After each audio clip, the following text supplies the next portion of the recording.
Olá, seja muito bem-vindo. Eu sou Maurício Rodrigues e hoje estou recebendo uma grande amiga, Juliana Dominato. Olá, eu queria agradecer você que está ouvindo o Tempo Não Para podcast. A Juliana, ela é historiadora, pedagoga e também autora do livro. Bom, eu vou deixar ela falar e apresentar esse livro. O livro se chama Era Uma Vez Ribeirão Preto, um livro todo pensado e produzido para crianças da educação infantil. Ele fala sobre a formação de Ribeirão Preto, como nasceu a cidade de Ribeirão Preto. Para você que não sabe, Ribeirão Preto é uma cidade conhecida pelo chopp e como a capital do agronegócio. Bom, Ju, conta pra gente se foi difícil escrever esse livro infantil. Foi fluindo, eu acho que essa proximidade com que eu tenho já com a educação infantil, por gostar também, né, da faixa etária, fluiu, foi assim, ó, uma beleza, suave. O legal é que o livro ele tem muitas imagens e essas imagens estão em desenho. Quem foi o ilustrador, hein, Ju? Esses desenhos, quem fez foi meu filho, Pedro Joaquim, de 5 anos. Uau, hein? E como foi o processo de criação dos desenhos? Foi mais complicado por ele ser uma criança de 5 anos ou não? Como foi? Olha, o processo dos desenhos foi um pouquinho mais complicado, porque o Pedro ele é uma criança fantástica, ele é super interessado, ele adora mexer com essas coisas de desenho, pintura, e ele ama. Só que, assim, tem que ser tudo no tempo dele. Ele quer um dia, outro dia ele não quer. E por ele ter esse interesse muito grande, eu acabei aproveitando isso, né? E consegui trazer ele próximo de mim aí pra gente fechar essa parceria. Então eu escrevi e ele desenhou. Foi muito bacana porque nós usamos várias fotos antigas da cidade e eu deixei ele pesquisar nos meus livros. Então para ele isso foi assim, ó, fantástico. Ele foi um mini historiador, então. Ele foi um mini historiador.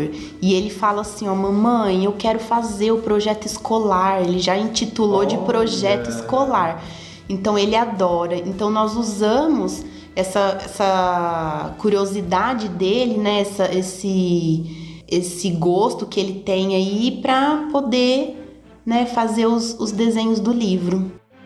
Uma outra coisa, existe ou existiu alguma crítica negativa em relação à produção do livro infantil que conta aí a formação da cidade de Ribeirão Preto? Diretamente para mim eu não cheguei a perceber, mas claro que teve aquelas críticas de nossa, mas para que você tá escrevendo para criança? Qual a necessidade disso, de abordar um tema acadêmico para criança? Para quê? Então assim, às vezes a pessoa não tem conhecimento ou não se identifica e acha que isso é uma bobeira, acaba falando, né?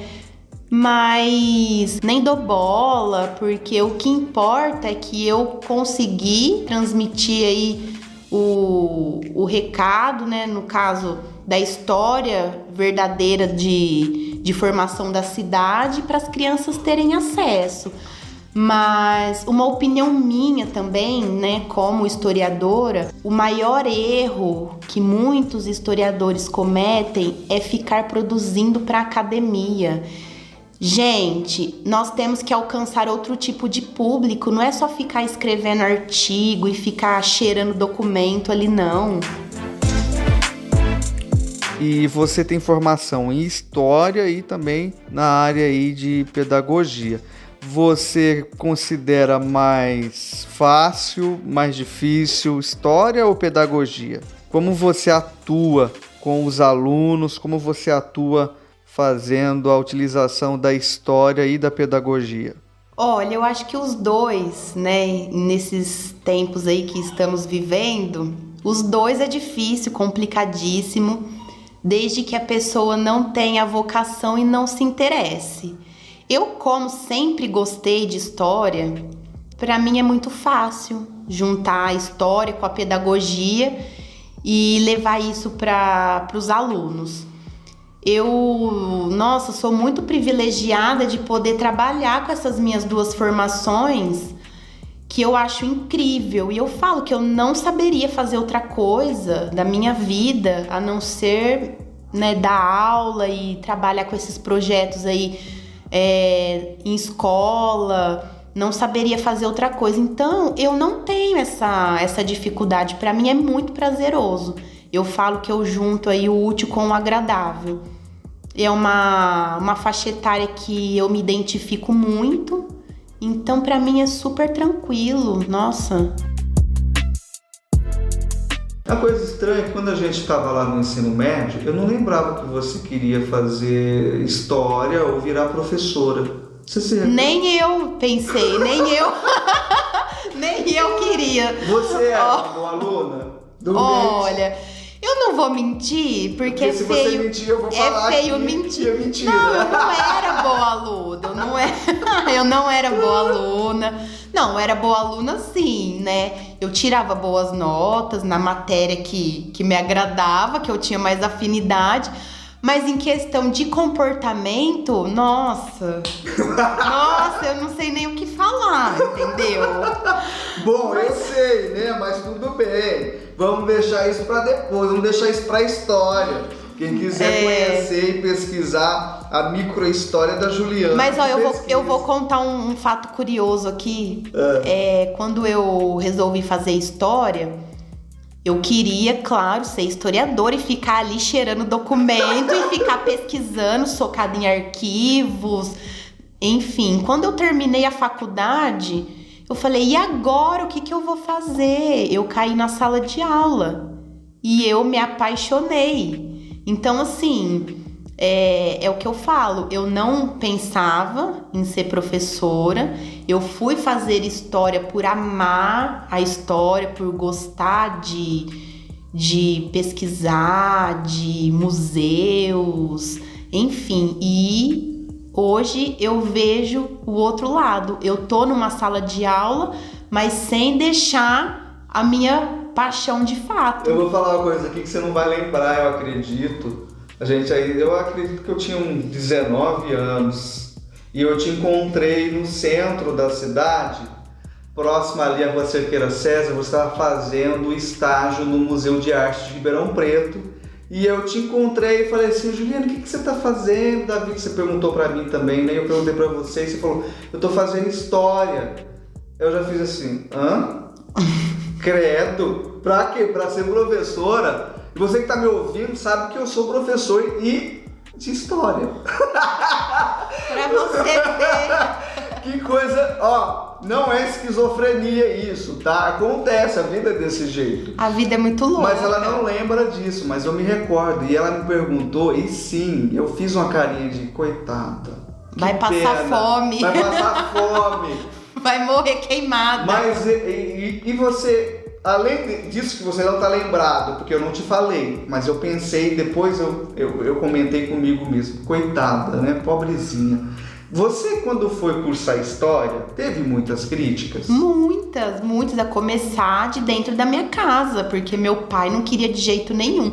Ele falava assim, ó, eu não vou te ajudar com nada. Se você quiser ir fazer, você vai fazer alguma coisa que dá dinheiro. Você tem que ganhar dinheiro. Então assim, mas eu ficava pensando, o que adianta eu fazer uma coisa pra ganhar dinheiro se eu vou ser infeliz? Não, né? Eu acho que a gente precisa a gente fazer alguma coisa que a gente se identifique, que a gente tá bem, porque senão vai ser dois cansaços. Pior do que o físico, o mental, ficar naquela frustração. Falei, não, eu vou, mas muitas pessoas assim, falando, nossa, o que você faz? A história, é louca. Gosta de fumar maconha. Não bate bem da cabeça. Olha, era só... Ateu. Ateu, justamente. Comunista. Esquerdista. Vai pra Cuba. Era só assim. Era muitos dedos apontando. Mas, como eu falei, eu sempre gostei. Então, eu não via com esses olhos. Se fosse passar fome, tudo bem. Você lembra do nome da professora de história do ensino médio? Eu lembro, Marlene. E a outra? A professora que deu aula na nossa sala era a Marlene. Tá, e do primeiro ano, você não lembra? Heloísa Helena. Você chegou a encontrar com ela? Não cheguei a encontrar com ela. Eu encontrei. Inclusive, nós fizemos uma visita técnica à Casa da Memória Italiana. Né? Muito bacana essa coisa de reencontrar aquele nosso professor, né? Sim. Nossa, é muito bacana isso. Sabe que eu tive uma professora que me marcou muito, mas no fundamental. Quem que é? Ela, o apelido, eu não sei o nome, porque a gente chamava ela de TT. Mas lá no carinhosamente, lá no Mouzinho. Eu estudei da primeira até a 8ª série lá, né? E assim, nossa, ela me marcou muito, muito, muito, muito. Até hoje, muitas coisas eu consigo lembrar. Eu tava aqui na 5ª série. Eu consigo lembrar das aulas dela, assim, e me motivou muito. E teve uma professora também que eu tenho contato até hoje, não é de história.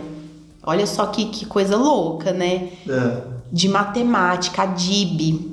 Eu tenho uma professora de matemática também que me marcou. Olha, essa mulher, ela me marcou demais, porque, assim, pra começar que ela me punha pra fora da aula, né? De tanto que eu conversava. Mas ela confiava tanto em mim que ela pedia pra eu ajudar ela, assim, xerocar, sabe? Passava, verdade, passava coisa na lousa. Quando ela saía da sala, eu que tomava conta, anotava os nomes, e eu tenho amizade com ela até hoje. Inclusive o estágio que eu fui fazendo do fundamental, eu fiz no Mouzinho, e eu encontrava com ela toda vez, e nossa, foi muito legal. Ô Juliana, e você acha que você também causa essas marcas em seus alunos? Olha, eu acho que sim, porque... Tem algum relato, assim, de ex-aluno seu? Tenho. Conta aí 1, 2. Eu tenho alguns ex-alunos, porque quando eu iniciei no estado, nossa, eu era bem novinha. Nossa, hoje eu tô com... Ainda é nova. Com 30 anos, mas eu entrei no estado, eu tinha 20 anos, pensa. Então, assim, era bem complicado, porque você chega ali naquela insegurança, né? E agora, o que eu vou fazer? Mas teve uma turma, minha primeira turma, assim, de 5ª série, que me marcou muito. Uma aluna, eu tenho amizade até hoje, assim, eu tenho ela na rede social, e ela vive me chamando para conversar. Ai, professora, eu tenho tanta saudade das suas aulas. Então, assim, é muito gratificante isso, né? Ela fala, olha, você foi uma das melhores professoras que eu tive. E outro fato curioso também, nessa escola onde eu fui dar aula quando eu iniciei, foi em 2012. Que escola que era? No Rubem Cláudio. Eu voltei para essa escola em 2016. Então, assim, aqueles alunos que eu dei aula lá em 2012 já não estavam mais na escola. Só que eles estudavam numa escola próxima e às vezes acabava passando por ali. Então, às vezes quando eu tava saindo, né, para poder ir para outra escola, eu encontrava com eles, eles vinham querer abraçar e lembrando. Então, para você ver, depois de tanto tempo, né, de 2012 para 2016, eles, nossa, e lembravam com o maior carinho, e lembravam, assim, de situações dentro da sala, como que era nas aulas. Nossa, isso é muito gratificante. E aí fica aquela coisa, era uma vez uma aula de história que a professora Juliana... Era uma vez. Olha, vou contar outro caso curioso, você vai rir. Uma vez eu cheguei para dar aula, né, eu entrava 10h50, numa 5ª série. Na mesma escola? Na mesma escola.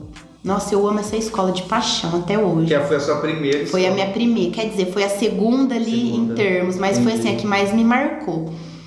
Eu tive um aluno que um porquinho da Índia dele lá deu cria e ele encafifou que queria me dar um filhotinho de presente. Eu falei, bacana, né? Quando puder, você me fala, eu vou lá buscar. Lógico, não ia desfazer do presente. E um aluno super, assim, que me dava um trabalho. Nossa, ele era bonzinho, mas ele tinha, assim, muita dificuldade em concentração. Então eu tinha que colocar ele perto da minha mesa, sabe? Dar toda essa atenção. Eu acho que isso acabou criando, assim, uma proximidade, né? E tinha um outro aluno que eu acho que ele ficava, não sei se era enciumado ou também queria, né, uma atenção maior ali e acabava fazendo algumas coisas para chamar atenção. E nessa história toda aí do porquinho da Índia, tudo, um dia eu cheguei para dar aula, 10h50 da manhã, a sala de aula, um fervo, uma coisa, eu falei, meu Deus, o que tá acontecendo? Professor, o fulano te trouxe um presente que você vai amar, e não sei o quê. Que eu fui olhar na caixa um rato. Nossa. Um rato. Ai, meu Deus do céu. Olha, ele ficou enciumado com o porquinho da Índia do outro. Nossa, gente, um rato mesmo. Me arrumou. Não, era um rato. Ele arrumou um rato e queria me presentear com o rato. Olha só. Nossa, Ju. Você vê, hoje eu tô risada. Ju, e aí, o que aconteceu? Mandaram soltar o rato lá. Ai, um bicho tenebroso de ação. Fiquei com dó, né? Mas assim, gente, criança, né? Mas olha, é um dos fatos curiosos aí de ser professor. Esse daí ficou pra história. Isso me marcou muito. Tudo. E sabe, Ju, que isso é muito bom. E só nós, professores, que vamos entender essas coisas. E eu gostaria de saber quando você iniciou a formação em História, um pouquinho da sua trajetória de formação, que você fez pós-graduação, até chegar à pedagogia. Me formei em 2011. E aí depois? Depois eu fui fazer a pós-graduação. Fez pós? Fiz a pós-graduação. E em 2016 eu entrei na pedagogia. Sério? Mas por quê você vai fazer pedagogia? Olha, eu falo que é para pagar minha língua também, né? Porque não que eu criticava a pedagogia, mas assim, eu não gostava, não tinha uma afinidade, né? Meu negócio sempre foi a tal da história. Mas engravidei, tive o meu filho e assim, a maternidade para mim foi algo surreal, né? Eu falo que quem é mãe aí vai do céu ao inferno 1000 vezes e é verdade, é um misto de emoções. E assim, eu fui fazer a pedagogia por causa do meu filho, para poder entender melhor aí o seu desenvolvimento. E eu acabei me apaixonando aí fui trabalhar na educação infantil. Quando eu cursei a pedagogia, eu consegui um estágio numa escola e eu fui trabalhar com a educação infantil. E aí eu me encontrei, já tinha me encontrado lá na história, acabei me encontrando na pedagogia também. Foi por conta disso, por conta do meu filho. O curso de história, ele desconstrói muitas coisas. A gente entra com uma mentalidade e sai do curso com outra. A pedagogia também faz isso? Sim, sim. A gente passa a ver com outros olhos, né? Ainda mais assim, como é voltado para a criança, a gente consegue compreender melhor, né, a criança, entender muita coisa ali do seu desenvolvimento. Eu tenho para mim que se toda mãe pudesse cursar pedagogia, ia ser maravilhoso. Mas não dá. Mas não dá, né? Infelizmente. Não dá. Não dá. E pedagogia, tem gente que também tem olha só, você foi para um curso que já existia um desdém, que é história, e o outro foi pedagogia, que tem ainda, sofre essa coisa de diminuição. Sim, sim. Você, mesmo acontecendo tudo isso, se sente realizada com o que você faz hoje, atua com educação infantil. Não é à toa que você lançou esse livro, Era Uma Vez em Ribeirão, focando para essas crianças. E você tem algum tipo de, poxa vida, poderia ter feito esse outro curso e não esse? ou deveria ter ouvido meu pai, que não queria que eu fizesse história, e eu gostaria de saber se seu pai hoje sente orgulho de ver aonde você está hoje e se você se sente uma pessoa bem-sucedida. Olha, eu me sinto assim muito realizada e sucedida, porque primeiro, se eu tivesse feito só a pedagogia, eu não ia conseguir nem fazer o livro, porque eu não ia ter a base e o conhecimento histórico. Se eu tivesse feito só a história, eu também não ia conseguir fazer o livro, porque eu não ia ter a base e o conhecimento, né, pedagógico e saber ali o que uma criança, né, de 2, 3, 4, 5 anos elas precisam para poder, né, acompanhar ali ter acesso a um livro, né, uma literatura. Então, eu falo que eu sou muito realizada e não tem como trabalhar só com a história ou só com a pedagogia. Eu falo que uma complementa a outra. Mesmo porque na própria graduação de história, nós tivemos uma base, né? Psicologia da educação, didática, prática de ensino. Então, assim, não tem como trabalhar separadamente. Eu acho que uma acaba completando a outra. Eu acho que como qualquer outro curso de licenciatura, né? Que no caso da pessoa que está ouvindo aí, eu e a Juliana, nós fizemos licenciatura em História. Não foi bacharel. Né? Então tem essa diferença. É um curso que tem uma carga sobre a questão de ensino muito mais ampla, pensando nesse sentido, e de fato tem muita ligação com pedagogia. Durante o curso, tinha pessoas que não gostavam dessas disciplinas. No seu curso tinha isso também? Ah, tinha. Assim, como eu falei, né? Eu, pelo menos, entrei no curso com uma visão de sair de lá a historiadora. Uhum. Então, as matérias que eu gostava, mas que eu me identificava, era História do Brasil, História Moderna. Então, assim, essas matérias ligadas ao ensino, propriamente, eu fiz porque estava na grade e eu tinha que fazer. Mas, assim, eu tinha um pavor tremendo quando tinha que apresentar a tal das microaulas. Tinha. Nossa, era pavoroso, porque eu sempre tive, até hoje, assim, eu tenho muito essa dificuldade, assim, de falar, né, eu não... Às vezes as pessoas falam, nossa, mas você dá aula, e aí? Mas é diferente, porque você tá ali com crianças, né, na sua maioria ali adolescentes. Eu não tenho perfil para ensino médio, não gosto.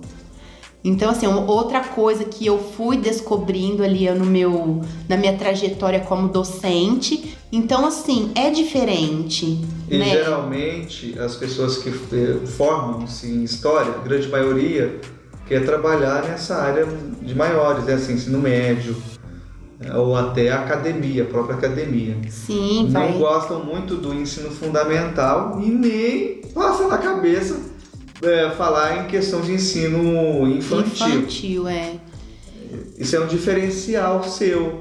Não é todo mundo que gosta de ensino infantil ou dá aula para os pequenos. Eu, por exemplo, eu tinha essa coisa de eu prefiro o ensino médio.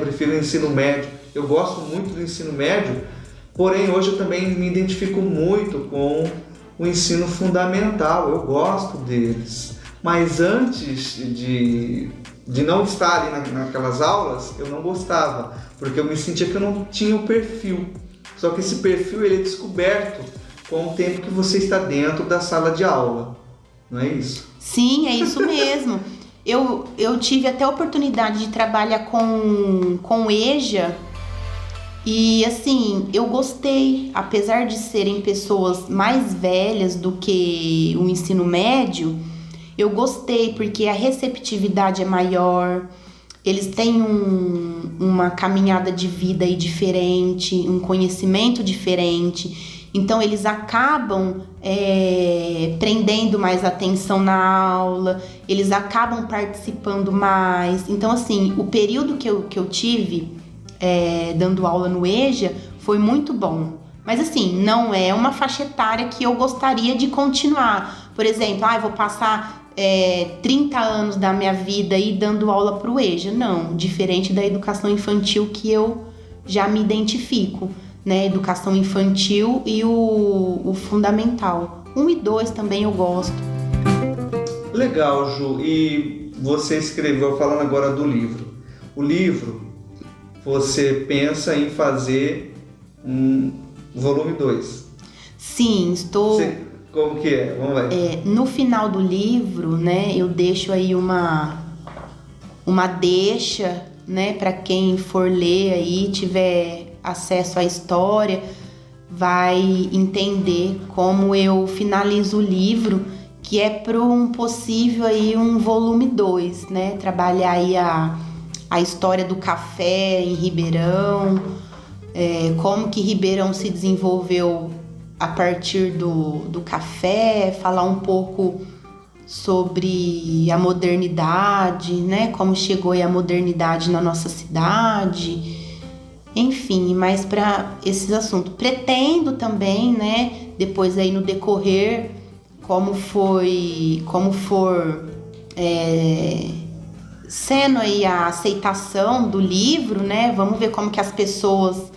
Que no caso está sendo muito bem aceito, o livro dela é muito bom, contribui muito para as aulas de história, principalmente no lado da 5ª série. Não é só para o infantil, eu não considero que seja apenas para o infantil, porque ele trabalha muito a parte lúdica e é extremamente importante. E você traz isso no livro, que foi pensado para um público infantil, mas que dá para trabalhar ali no início, 6º ano, 7º ano, porque eu percebo que os pré-adolescentes, eles ainda têm aqueles respingos de infantil, não infantil de coisa negativa, mas de coisa positiva.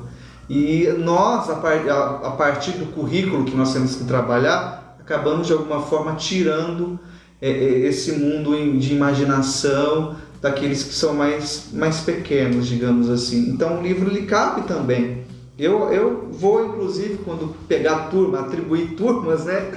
6º, 7º ano, quando for trabalhar História de Ribeirão, vou fazer uma indicação, porque nós temos diversos tipos de alunos que gostam de ser tratados, às vezes, como pessoas crianças, que todos nós somos. Nós também somos crianças. Às vezes a gente, quando está perto da nossa mãe e do nosso pai, a gente está doente, parece que potencializa a nossa doença. E é por conta dessa questão da nossa criança, que a gente mata a nossa criança conforme vai crescendo. E esse seu livro é interessante, que dá para trabalhar essa criança dentro da gente. Mesmo eu, que sou adulto, com 31 anos. É bacana. Isso é muito bom de ouvir, né? Porque assim, claro, eu pensei num público infantil, mas lógico que dá para ele ser usado com outros segmentos, né? E é até interessante isso que você falou, porque um adulto, né, que leu o livro veio e me falou: nossa, eu gostei muito, porque eu não sabia que o nome da nossa cidade vinha por conta de tal. E lá você coloca essa informação. E eu, no meu auge dos meus tantos anos, fiquei sabendo disso. Então, assim, claro que um adulto, né, ele nessa correria aí que a gente vive, não vai conseguir, nem nós que somos aí do meio, professores, tudo, consegue aí ler um livro, consegue se dedicar, né, 100% a isso. Então, quando eu falei a outro tipo de público, eu me referi justamente a isso. As pessoas, assim, que querem ter esse conhecimento, mas que não conseguem ler um livro científico, uma produção científica, acaba se deparando com um livro desse mais infantilizado e aí consegue ter acesso à informação. E é legal que você coloca as referências bibliográficas aqui. Isso é muito bom. E outra coisa aqui, Ju, você passou para revisão de historiadores locais. Sim, foi muito importante para mim nesse processo todo do livro contar com a contribuição de 2 pessoas fantásticas, né, que passaram aí pela minha vida acadêmica. O professor Lages, eu tive o prazer de conhecê-lo ano passado, assim, pessoalmente, porque ele foi até o colégio conversar com os alunos sobre a história de Ribeirão. Então foi uma pessoa, nossa, que eu falo que é muito bacana, e ele me ajudou aí com a revisão historiográfica. E outra pessoa também que eu tenho um carinho enorme, que, nossa, desde a época da faculdade, que foi minha professora, hoje, assim, eu falo que se tornou uma grande amiga, que é a professora Nainora Freitas.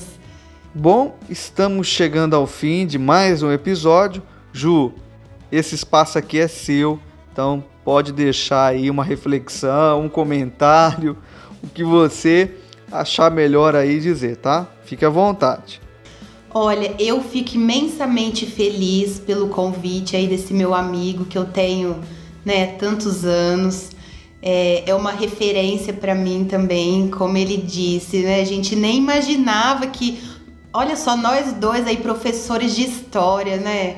Que bacana isso. Eu acho que a gente poderia até escrever um livro juntos. Mas eu queria agradecer essa oportunidade, poder falar um pouco desse sonho que se tornou realidade aí com essa obra que eu escrevi. Eu falo que o livro não é só meu, ele teve aí várias mãozinhas, a começar pela mãozinha do meu filho que desenhou, pessoas aí que me ajudaram com a verba para poder publicar, vários amigos aí que se mobilizaram numa vaquinha online. Nossa, foi assim, um processo aí de praticamente 1 ano pra gente finalizar.